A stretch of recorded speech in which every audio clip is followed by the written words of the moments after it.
We are now witnessing the worst foreign policy disaster in half a century. This debacle in Afghanistan isn't because we decided to withdraw. We all know we couldn't stay there forever. It's because the Biden administration had a terrible plan, and it isn't because American intelligence got it wrong. It's because the Biden administration ignored clear warnings that their plan would lead to disaster.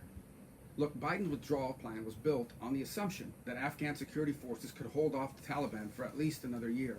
But everyone knew that the only way that they could do that was if the United States continued to provide them with airstrikes against the Taliban.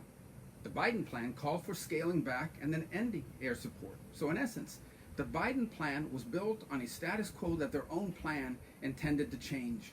The intelligence agencies and senators from both parties told them that this was going to be a disaster. But they dismissed and they ignored everyone because they are the experts. They are smarter and they know more than anyone else. And then when things began to unravel exactly as they were warned that they would, they ignored everyone. As airstrikes wound down, the Taliban started massing fighters again. First, we saw as few as 25 Taliban fighters could get an entire Afghan outpost to surrender. Then we saw Taliban begin to mass thousands of fighters to surround major cities. Then, no longer worried about airstrikes, we saw the Taliban methodically begin to cut off Kabul from the rest of the country.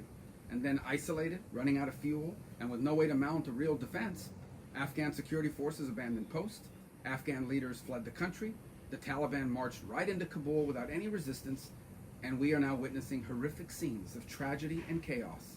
And what lies ahead is even more dangerous for America. Al-Qaeda plans to come back to Afghanistan, to rebuild, and to threaten us once again. And the Biden administration doesn't have a credible plan to keep that from happening. So you want to know what we're facing now and why this is a catastrophe?